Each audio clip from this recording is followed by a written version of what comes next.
Imagine standing on the deck of a battleship, knowing that in just a few hours, an atomic bomb would detonate directly above your head. Not dropped by an enemy, not fired in anger, but detonated deliberately by your own government over your own fleet, in what would become one of the most controversial, most dangerous, and most consequential military experiments in all of human history. This is the story of Operation Crossroads, the moment America pointed the most destructive weapon ever created directly at its own navy and pulled the trigger. Twice. The year was 1946. World War II had ended less than a year before. The atomic bombings of Hiroshima and Nagasaki had shattered the world's understanding of warfare forever. In a matter of seconds, 2 cities had been erased.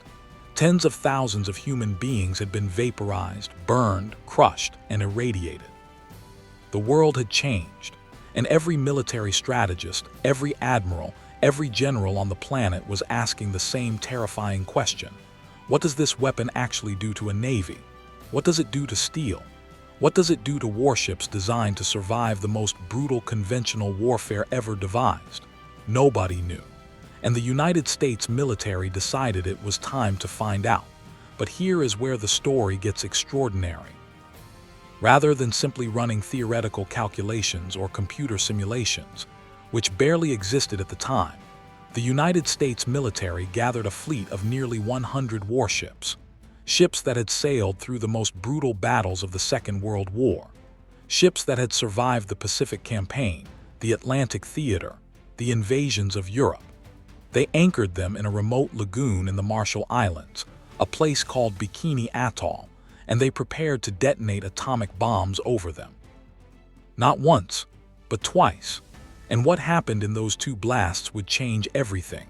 Not just about naval warfare, but about nuclear weapons, about radiation, about the environment, about arms control, and about the moral responsibilities of a superpower in possession of weapons capable of ending civilization itself. This is not just a story about explosions. This is a story about power, arrogance, scientific curiosity, political calculation, human suffering, environmental catastrophe, and the dawn of the nuclear age in all its terrible glory. This is a story about what happens when the most powerful nation on Earth decides it wants answers, and it is willing to sacrifice an entire fleet and the future of an entire island paradise to get them. So pull up a chair. Because what you are about to hear is one of the most astonishing true stories in the entire history of military science. And it begins not in a lagoon in the Pacific, but in the smoking ruins of 2 Japanese cities, and the corridors of power in Washington, D.C., where men in suits and medals were asking a question that would haunt the 20th century for decades to come. To understand why Operation Crossroads happened, you have to understand what the atomic bomb did to the American military psyche. When the Enola Gay dropped Little Boy on Hiroshima on August 6, 1945, and when Boxcar dropped Fat Man on Nagasaki 3 days later, the immediate reaction in Washington was not just relief that the war was ending. It was something far more complex. It was a mixture of awe, of pride, of genuine scientific wonder, and beneath all of that, a deep and unsettling anxiety, because the United States now possessed a weapon of such staggering destructive power that nobody, not the scientists who built it, not the generals who ordered its use, not the politicians who authorized it, fully understood what it could do in every possible scenario. The atomic bomb had worked magnificently against cities, against civilian populations, against wooden and paper structures. But what would it do against warships, against hardened steel hulls, against battleships designed to absorb enormous punishment and keep fighting? The United States Navy, which had just fought the most extensive naval war in human history, needed to know. And they needed to know urgently. Because if the atomic bomb could be delivered by aircraft against enemy fleets, then the entire strategic calculus of naval power had just shifted overnight. The aircraft carrier, the weapon that had dominated the Pacific War, might suddenly be obsolete. The battleship, already declining in strategic importance, might be completely worthless. Or, conversely, Maybe naval vessels were actually resilient enough to survive atomic attack. Maybe steel and sea water provided enough protection that navies remained viable fighting forces in the atomic age. The answers to these questions would determine how the United States and every other naval power spent billions of dollars and organized its military forces for the next generation. But there were other forces at work beyond pure military calculation. The United States Army Air Forces, which would soon become the Independent Air Force, had just demonstrated that aircraft could deliver world-ending weapons. The Navy watched this development with deep institutional anxiety. Because if the atomic bomb made surface ships obsolete, then the Navy's budget, the Navy's prestige, the Navy's very reason for existence was in jeopardy. The Navy needed to prove that it could survive in the atomic age. And what better way to prove it than to run the test yourself? To be the service branch that conducted the experiment that demonstrated naval resilience. The politics of the American military establishment were deeply embedded in the planning of Operation Crossroads from the very beginning, and you will see those politics play out in ways both fascinating and deeply troubling as this story unfolds. There was also an international dimension to all of this. The Soviet Union had watched the atomic bombings of Japan with enormous alarm. Joseph Stalin had accelerated the Soviet nuclear program immediately after Hiroshima. The Cold War, though the term had barely been coined yet, was already beginning to crystallize, and American military planners understood that a public demonstration of what the atomic bomb could do to a fleet would send an unmistakable message to Moscow. Look what we have. Look what we can do. This is the future of warfare, and we control it. Operation Crossroads was partly a scientific experiment, partly an inter-service political battle, and partly a piece of nuclear theater staged for an international audience.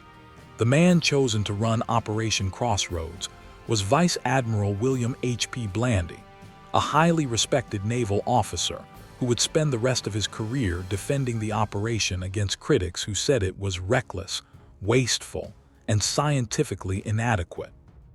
Blandy was a careful and intelligent man, but he was operating in a political environment of tremendous pressure and competing interests. Scientists from the Manhattan Project, the program that had built the atomic bomb, were deeply divided about the experiment. Some wanted rigorous scientific controls, others worried about radiation safety, and some, like the physicist Leo Szilard, opposed the entire undertaking on moral and political grounds. Szilard had already drafted a petition against the use of atomic bombs on Japanese cities, and now he and others worried that American nuclear testing would set a precedent that would ultimately lead to a global arms race of catastrophic proportions. They were right. But in 1946, their voices were not loud enough to stop what was coming. The chosen site was Bikini Atoll, a remote ring of coral islands and reef in the Marshall Islands, roughly 2,300 miles southwest of Hawaii. Bikini was chosen for several reasons. It was geographically isolated, which meant radioactive fallout would drift across empty ocean rather than populated land.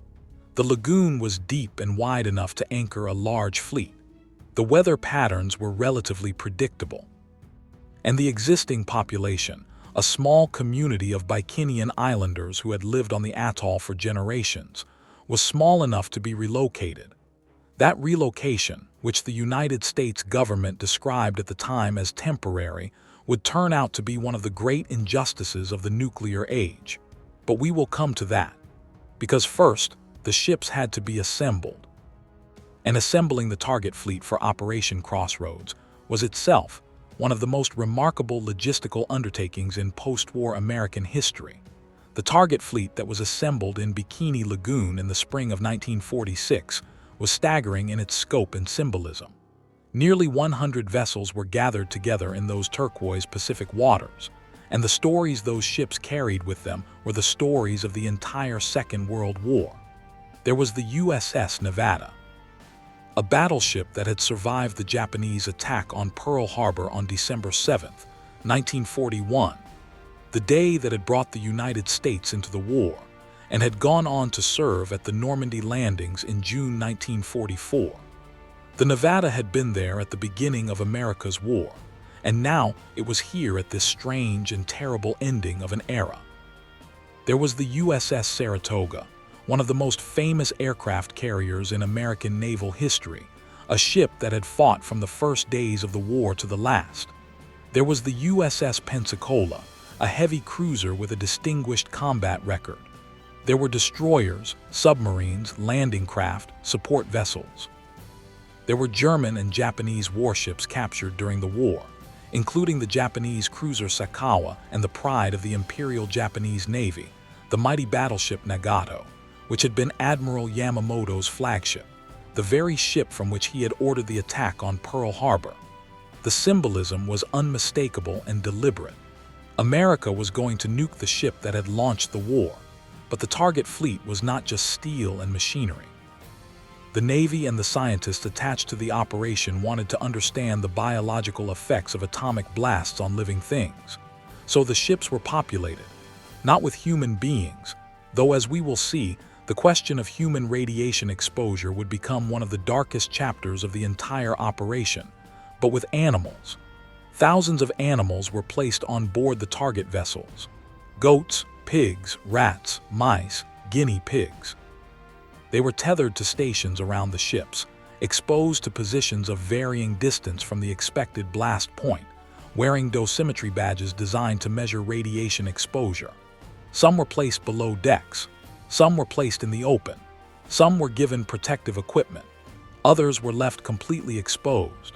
The animals were there to measure biological damage from blast, from heat, from radiation, so that military planners could extrapolate to human crews. If you find this disturbing, you should. But remember the context. These were men who had just finished a war in which tens of millions of human beings had been killed. The use of animal subjects for military testing, however troubling by modern standards, was considered not only acceptable but necessary in 1946. The ships were also laden with scientific equipment of every conceivable type. Cameras, hundreds of cameras, were mounted at positions throughout the fleet to capture every millisecond of the blast.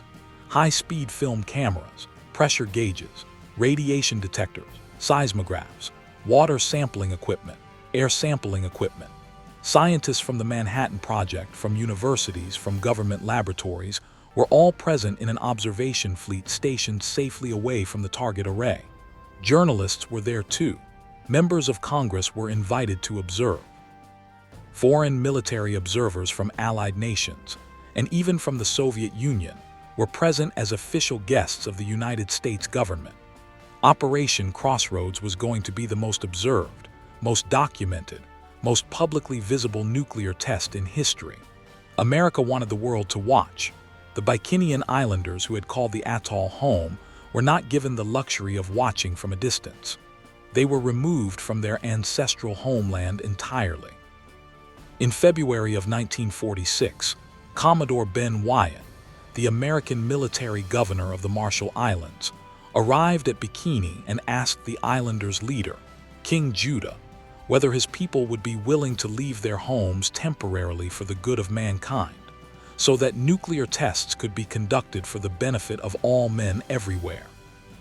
King Judah, who had just spent years under brutal Japanese occupation, and who now found himself facing the overwhelming power of the United States military, agreed. What choice did he have? The Bikinians were transported to Rongerik Atoll, a smaller and far less productive island that lacked the food resources of Bikini. They were promised they could return home when the tests were done. They would never return.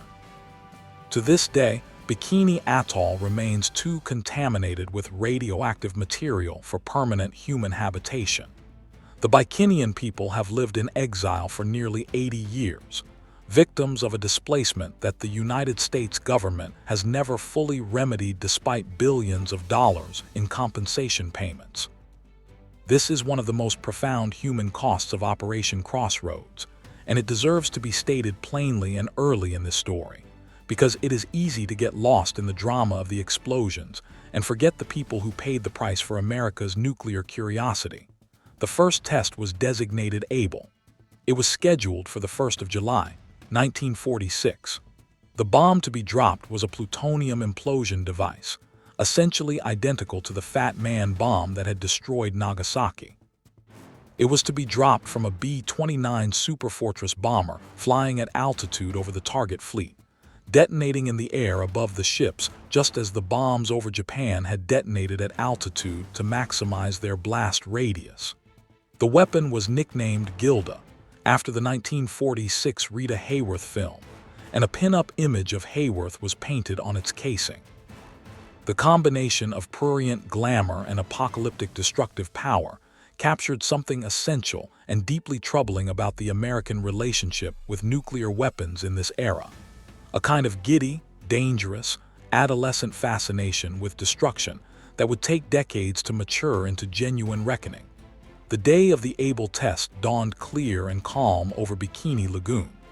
The observation ships were positioned miles away. The journalists and congressional observers and foreign military attachés gathered on the decks of those ships, shielding their eyes with special goggles as the B-29 made its approach. 90 seconds before detonation, a klaxon sounded. 30 seconds before detonation, all eyes were averted. And then, at 9 o'clock in the morning local time, Gilda fell from the bomb bay of the B-29 named Dave's Dream and began its descent toward the fleet below. What happened next was not quite what anyone expected. The bomb missed. Not catastrophically, not embarrassingly, but it missed its intended aiming point, the battleship Nevada, which had been painted bright orange as a target reference, by nearly a mile.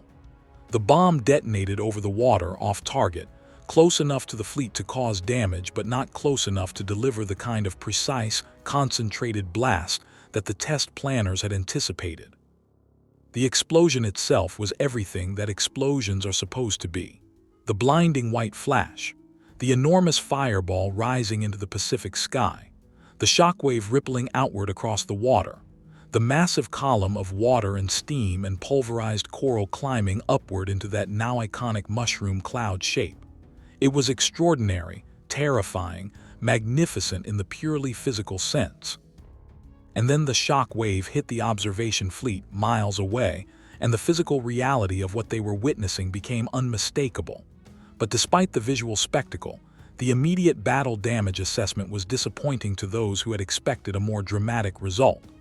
Several ships had been sunk, a transport vessel, a destroyer, some smaller craft. Others had been badly damaged. But many of the larger vessels, the battleships, the heavy cruisers, appeared to still be afloat. The Nevada was still there, orange paint and all, apparently intact from a distance. The press initially reported the test as something of a dud. Newspaper headlines across America carried stories suggesting that the Navy had proven itself resilient against atomic attack. Naval officers were quietly pleased. The Army Air Forces and their institutional champions were frustrated. And then the scientists started measuring the radiation, and everything changed. Because what the visible damage assessment had completely failed to capture was the invisible killer that the Able shot had released into the environment. Radioactive contamination had settled across the target fleet, across the water, across everything that had been within range of the explosion. The ships that were still afloat were not safe. They were coated with radioactive particles. And when naval personnel were sent aboard to assess the damage, measure instruments, and recover the animal subjects, they were walking into a radiological hazard that nobody had adequately prepared them for. The dosimetry badges they wore registered significant radiation exposure. Some of the animals recovered from the ships showed clear signs of radiation sickness. And the scientific teams realized with growing alarm that the Able test had produced a contamination problem that was going to be extremely difficult to solve. The second test, designated Baker, was a different animal entirely, and Baker would change everything. Baker was scheduled for the 25th of July, 1946, just 3 weeks after Able. But where Able had been an air burst, a bomb detonated in the atmosphere above the fleet, Baker was going to be a shallow water burst. The bomb was to be suspended beneath a landing craft anchored among the target vessels, detonated approximately 90 feet beneath the surface of the lagoon. This configuration had never been tested before. Nobody knew exactly what a shallow underwater atomic explosion would do. The scientists had theories. They had mathematical models. But the specific behavior of an atomic fireball interacting with water, with the incompressible physics of the ocean, with the pressure dynamics of an enclosed lagoon, was genuinely unknown. And what Baker produced was unlike anything anyone had imagined. When the Baker device detonated at 9 o'clock in the morning on the 25th of July, it did not produce the familiar mushroom cloud of the aerial burst. Instead, it created something that witnesses struggled to find words to describe. A column of water, 1,000,000 tons of water, white and frothing and driven upward with incomprehensible force, rose 2,000 feet into the Pacific sky. At its base, a massive mound of white water expanded outward across the lagoon surface, swallowing ships, tossing them upward and sideways with casual, irresistible violence. The Japanese battleship Nagato, which had survived Pearl Harbor, which had survived the entire Pacific War, was hurled upward and sideways by the force of the blast. Several ships were sunk outright. Others were capsized. And then, as the column of water reached its maximum height and began to fall back, it created what scientists would later call the base surge, a dense, radioactive fog of water droplets and contaminated sea spray that rolled outward from the blast point in every direction, washing over every ship in the target fleet, coating every surface with a mixture of seawater and radioactive fallout that had no equivalent in any previous military experience. The base surge was the nightmare scenario that nobody had fully anticipated. Unlike the Able shot, where most of the fallout had risen with the mushroom cloud and then drifted away on the wind, the Baker base surge deposited radioactive contamination directly onto every surface of every ship in the lagoon. It drenched them. It flowed into every opening, every ventilation shaft, every crack and seam in the hull. It contaminated the water in the lagoon itself, and that contaminated water sloshed against the hulls and continued to contaminate them for days and weeks afterward. The Baker test had not merely damaged the target fleet. It had made the entire fleet, and the entire lagoon, radioactively toxic in a way that nobody knew how to clean up.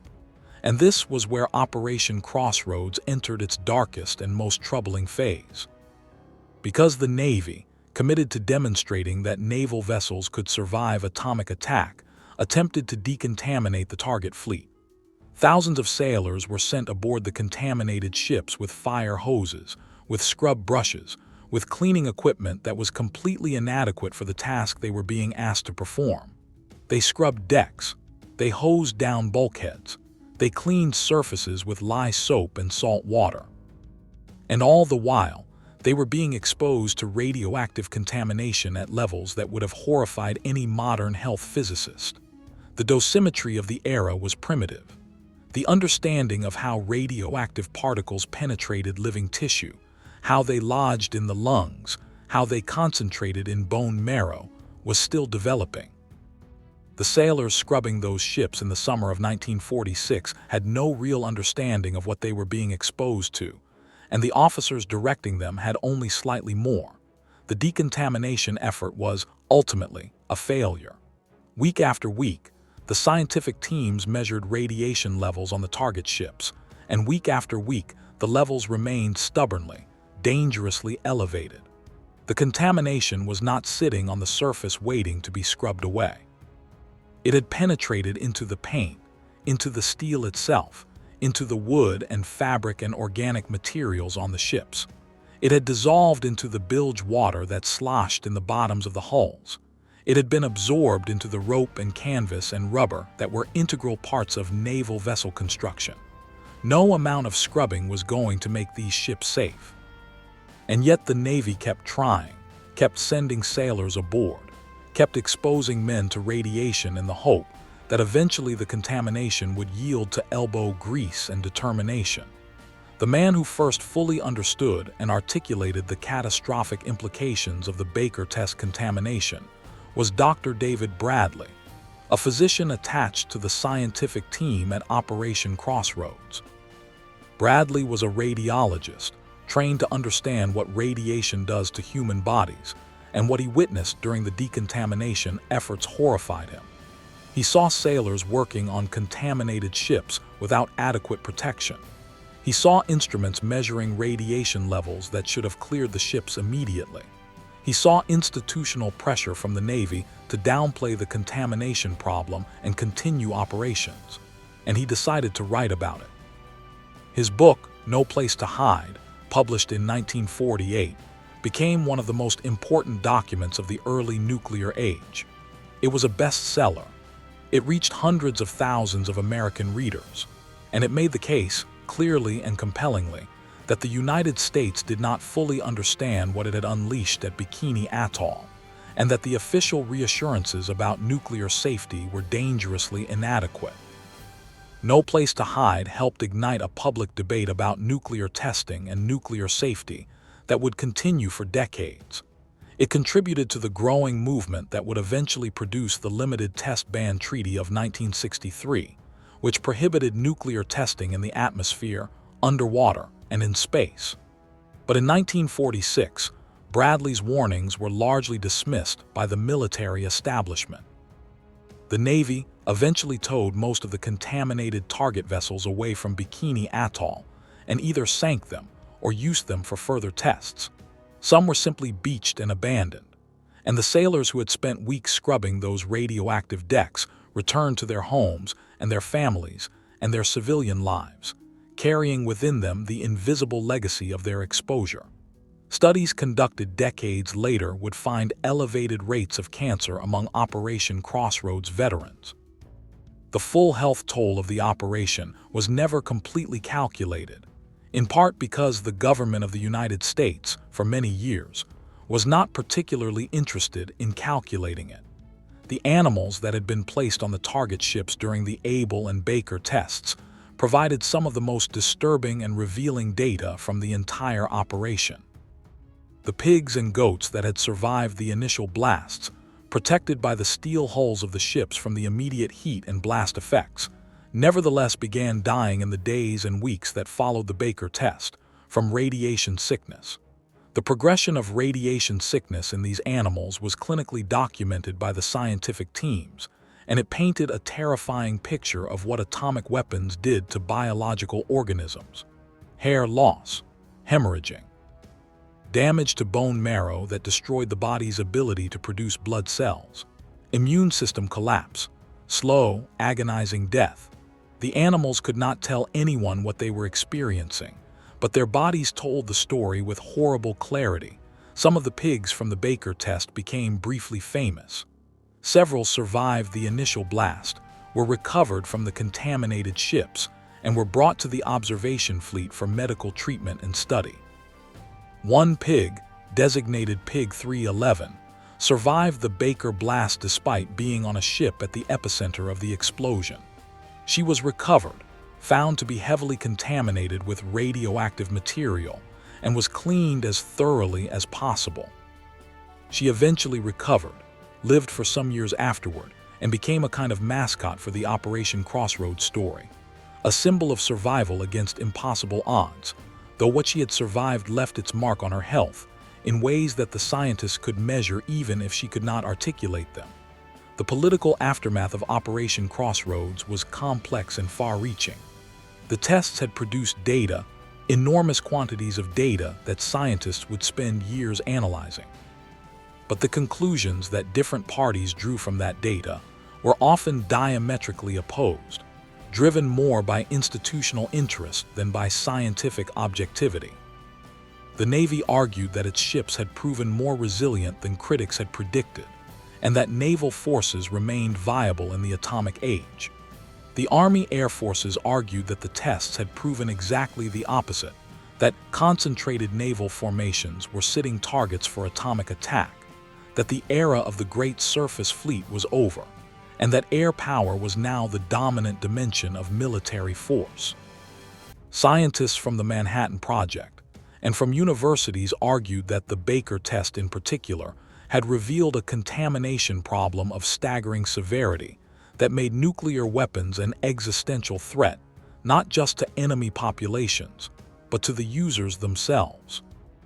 And a growing number of voices in the public sphere, energized by Bradley's book and by the reports of journalists who had observed the tests, began arguing that nuclear weapons were simply too dangerous and too destructive to be treated as just another tool of warfare. The Joint Chiefs of Staff Evaluation Board, which reviewed the results of Operation Crossroads and produced a formal assessment in 1947, came to conclusions that were remarkable in their clarity and remarkable in how thoroughly they were subsequently ignored. The board found that atomic weapons, used against a concentrated fleet, would cause catastrophic damage that no navy could survive or recover from. It found that the contamination produced by the Baker underwater burst was a new and unprecedented form of warfare that rendered conventional naval tactics and damage control procedures completely inadequate. And it found that in a future war involving atomic weapons, there would be no place for the traditional naval formations and battle tactics that had defined naval warfare since the age of sail. The era of the Great Fleet Engagement was over. The era of nuclear deterrence was beginning. But Operation Crossroads also had profound effects on how the world thought about nuclear testing itself. It was the first time the American public and the world had watched an atomic bomb detonated in real time, in something approaching a theatrical setting, with journalists and observers and cameras present. And the spectacle had been both awe-inspiring and deeply troubling.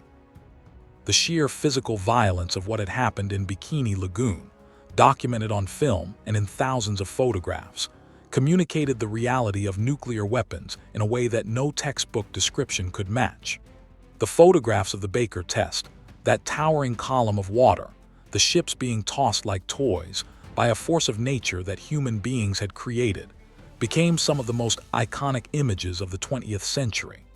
They appeared in newspapers and magazines around the world. They entered the collective visual memory of a generation, and they changed how people thought about the future. Among the most significant reactions to Operation Crossroads was that of the international scientific community. The Manhattan Project had brought together some of the most brilliant physicists and chemists and engineers in the world, and many of them had spent the years since Hiroshima and Nagasaki wrestling with profound questions about the moral responsibility of scientists for the weapons they created. Operation Crossroads intensified those questions. Because here was the United States government demonstrating, publicly and ostentatiously, that it intended to continue developing and testing nuclear weapons. It was treating atomic bombs not as a terrible weapon of last resort, but as a standard tool of military planning, subject to the same kinds of operational testing and tactical analysis as any other weapon system. And to many scientists, this normalization of nuclear weapons was one of the most dangerous things that could possibly happen. The Federation of American Scientists, founded in the aftermath of Hiroshima, used Operation Crossroads as a rallying point for its advocacy of international control of nuclear weapons. Albert Einstein, whose famous letter to President Roosevelt had helped initiate the Manhattan Project, spoke publicly about the dangers of nuclear proliferation. J. Robert Oppenheimer, the scientific director of the Manhattan Project, who had watched the Trinity test in New Mexico and quoted the Bhagavad Gita, "I am become death," the destroyer of worlds, expressed deep reservations about the normalization of nuclear testing. The scientific community that had built the bomb was now one of the most articulate and urgent voices warning against its uncontrolled proliferation. Meanwhile, in Moscow, Joseph Stalin and the Soviet military establishment were drawing their own conclusions from Operation Crossroads. The Soviets had sent military observers to the tests, and those observers had watched with professional attention and taken detailed notes. The Baker underwater blast in particular made a deep impression on Soviet military planners. The Soviet Navy was considerably weaker than the American Navy in 1946, and the prospect of American atomic weapons being used against Soviet naval forces or coastal cities was a genuine strategic concern. Stalin accelerated the Soviet nuclear program. He directed his chief nuclear scientist, Igor Kurchatov, to do whatever was necessary to build a Soviet atomic bomb as quickly as possible. 4 years later, in August of 1949, the Soviet Union detonated its first atomic bomb, and the nuclear arms race that would define the Cold War for the next 4 decades was fully underway. Operation Crossroads had helped light the fuse. The environmental legacy of Operation Crossroads is still with us today. Bikini Atoll was the site of 23 nuclear tests in total, conducted by the United States between 1946 and 1958. The lagoon and the surrounding waters and land areas of the atoll are still contaminated with radioactive material, cesium-137, strontium-90, plutonium, at levels that make permanent human habitation unsafe. The coral reefs, which had been among the most spectacular and biodiverse in the entire Pacific Ocean, were devastated by the tests. Fish and marine life in the lagoon carry radioactive contamination. The coconut crabs that live on the islands concentrate cesium-137 in their meat at levels dangerous to human consumption.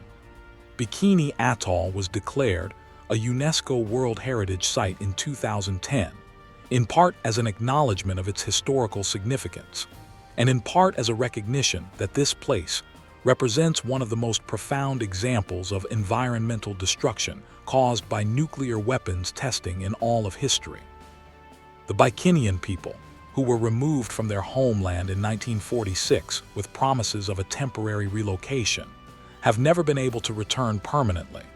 In the late 1960s, the United States government declared Bikini safe for habitation, and some Bikinians were returned.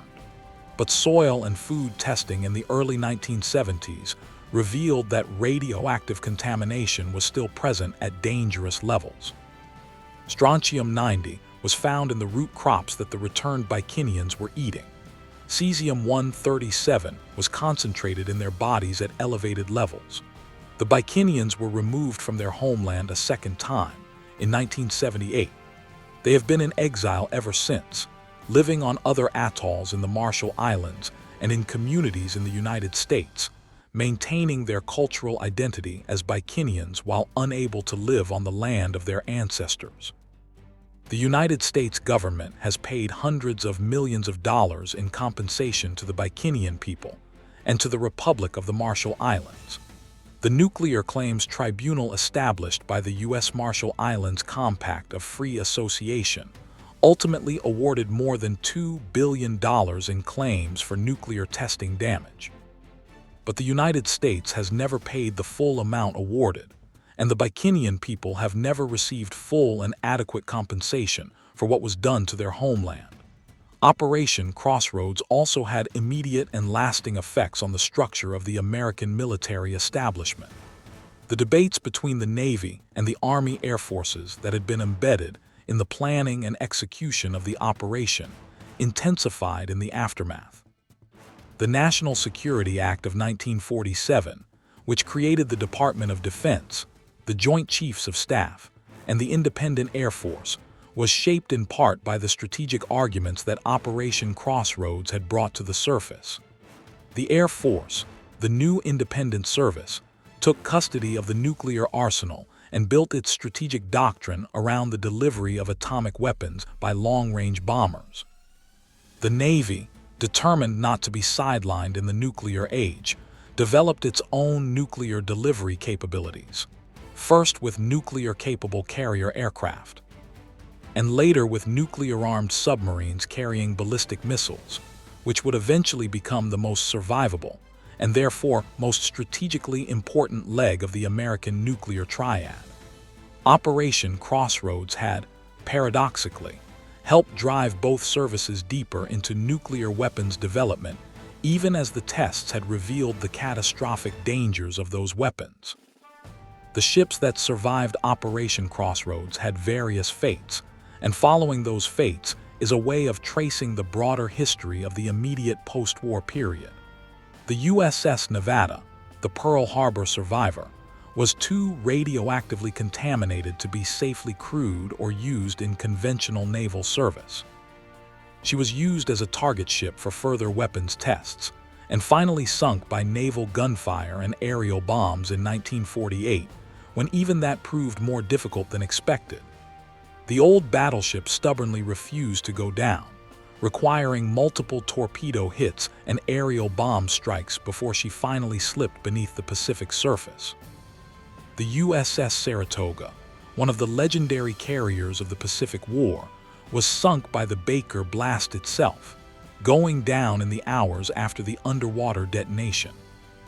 The Japanese battleship Nagato, Yamamoto's flagship, survived both tests but was heavily contaminated, drifted at anchor for several days after the Baker shot, and finally capsized and sank quietly in the early morning hours of July 29, 1946, going down without witnesses, without ceremony. The last battleship of the Imperial Japanese Navy disappearing beneath the waters of the lagoon, where America had detonated the weapon that had ended the war Japan had started. The USS Independence, a light aircraft carrier that had served in the Pacific, survived both tests and was studied extensively as an example of the kind of damage that atomic weapons could inflict on naval vessels. She was finally sunk in 1951.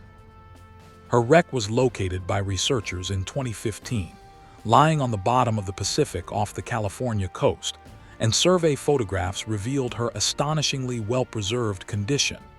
A radioactive time capsule from 1946, sitting in the darkness of the deep ocean, carrying within her hull the invisible legacy of the atomic age she had been made to witness. The veterans of Operation Crossroads, the tens of thousands of American military personnel who had been present at Bikini Atoll during the summer of 1946, carried their own invisible legacies home with them. For many years, the United States government downplayed and disputed the health consequences of radiation exposure at Operation Crossroads and the subsequent nuclear tests that followed it.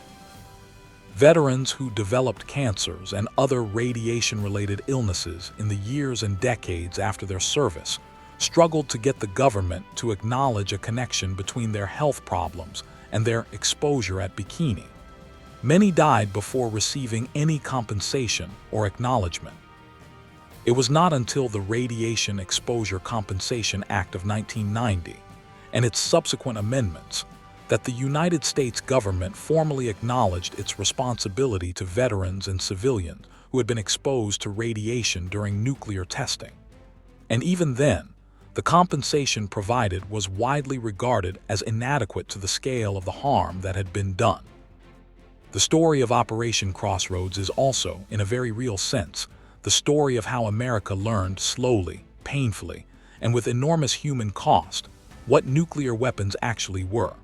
The men who planned and executed Operation Crossroads in 1946 genuinely believed they were conducting a responsible, scientifically controlled military experiment. They were not monsters. They were not indifferent to human suffering. They were military professionals and government officials operating with the knowledge and the moral frameworks of their time, doing what seemed to them necessary and appropriate in the aftermath of the most destructive war in human history. But they were operating with a profound and ultimately tragic ignorance of what radiation actually does to human bodies, to ecosystems, to environments, across decades and generations. And the consequences of that ignorance were borne not primarily by them, but by the sailors who scrubbed contaminated decks, by the Bikinian people who lost their homeland, and by generations of Marshall Islanders living downstream of America's nuclear ambitions. There is a photograph taken during Operation Crossroads that has always stayed with me, and I want to describe it to you because I think it captures something essential about this whole story. It is a photograph taken from the observation fleet during the Baker test. In the foreground, you can see the railing of the observation ship and the backs of men in naval uniforms leaning against it, watching. In the background, at what seems an impossible distance, the Baker column is rising, that towering white column of water and radioactive spray climbing into a clear Pacific sky, with the dark shapes of battleships visible in the white foam at its base. The men watching it have their backs to the camera. You cannot see their faces. You cannot know what they are thinking or feeling. But the image captures something profound and terrible about this moment in history, the moment when human beings first truly confronted, in visual and physical terms they could not deny, the scale of the destructive force they had created. The world that existed before that column rose would never exist again. Operation Crossroads produced a body of scientific data that took years to fully analyze, and that shaped American nuclear weapons development in ways both obvious and subtle. The measurements of blast pressure at various distances from the detonation points informed the design of hardened military facilities and command bunkers. The analysis of the Baker underwater bursts, thermal and pressure effects contributed to submarine design and naval architecture. The radiation measurements informed, however inadequately, early radiation protection standards for nuclear workers, and the overall assessment of atomic weapons' effectiveness against concentrated military targets became a cornerstone of American nuclear targeting doctrine throughout the Cold War. The legacy of Operation Crossroads extends even into our present day. The contamination of Bikini Atoll is not a historical artifact. It is an ongoing environmental reality. The half-life of cesium-137 is approximately 30 years, meaning that the radioactive contamination deposited at Bikini in 1946 and the subsequent tests of the 1940s and 50s will persist in measurable and dangerous quantities for well into the 21st century and beyond. The plutonium isotopes deposited by the tests have half-lives measured in tens of thousands of years. Bikini Atoll will not be safe for human habitation for generations yet to come, perhaps for centuries.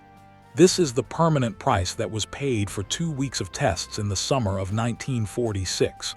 And yet, and this is perhaps the most important thing to say about Operation Crossroads, the tests contributed in a deeply paradoxical way to making the world safer. Because what Operation Crossroads demonstrated, beyond any scientific doubt, was that nuclear weapons were not just bigger conventional weapons. They were not simply more powerful bombs that could be dropped on enemy fleets and enemy cities, and then cleaned up and moved on from. They were weapons that contaminated everything they touched, that left behind invisible killers that persisted for decades, that transformed the environments in which they detonated into zones of long-term biological hazard. This understanding, which grew slowly and painfully from the data and experiences of Operation Crossroads and the subsequent tests, ultimately contributed to the arms control negotiations and treaties that, however imperfect, helped prevent nuclear weapons from being used in conflict after Nagasaki. The scientists who warned in 1946 and 1947 that nuclear testing was contaminating the global environment were right. Radioactive fallout from atmospheric nuclear tests, American, Soviet, British, French, Chinese, circled the globe throughout the 1940s, 50s, and early 60s. Strontium-90 from nuclear tests was detected in the baby teeth of children born in the United States and Europe during those years. The evidence of global contamination from nuclear testing was a powerful argument in the negotiations that led to the Partial Test Ban Treaty of 1963, which ended atmospheric nuclear testing by the United States, the Soviet Union, and Britain. And that treaty was only possible because the world had, through tests like Operation Crossroads and the bitter experience of contamination and displacement that followed, come to understand what nuclear weapons truly were.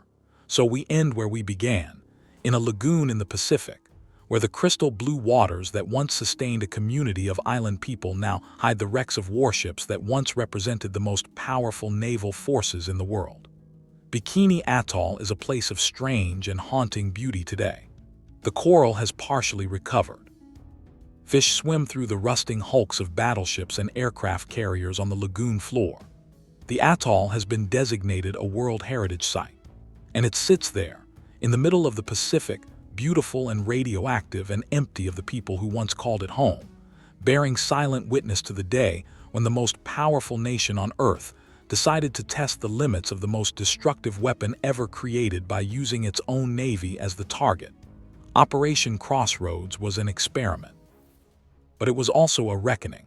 It was the moment when the United States, and through its publicly staged tests, the world first truly confronted the full implications of what the atomic age meant. Not just the power to destroy cities, but the power to contaminate environments for generations. The power to displace peoples from their ancestral homelands. The power to expose your own soldiers and sailors to invisible dangers that would kill them slowly, years and decades later. The power to change the physical chemistry of the planet itself. Operation Crossroads did not prevent nuclear war. It did not stop the arms race. It did not save the Bikinian people from losing their home. But it began the long, painful process by which humanity has come to understand, however imperfectly and incompletely, what it means to live in a world where nuclear weapons exist. The ships that were sunk in Bikini Lagoon are still there. The Nevada, the Saratoga, the Arkansas, the Gilliam. They lie on the sandy floor of the lagoon, slowly being colonized by coral and fish, becoming artificial reefs, monuments to a moment in history that changed everything. Divers who have descended to those wrecks describe them as eerie and magnificent, the scale of the ships, the completeness of their preservation in the clear tropical water, the sense of being in the presence of something genuinely historic. But they also note that the radiation levels in those wrecks remain elevated. The steel of those hulls still carries, nearly 80 years later, the fingerprint of what happened in that lagoon in the summer of 1946. And perhaps that is the most fitting monument of all, not the photographs, not the film footage, not the government reports and scientific papers, but the ships themselves, lying in the blue water of a contaminated paradise, still radioactive, still bearing witness, waiting for the day when the world finally fully reckons with what Operation Crossroads truly was.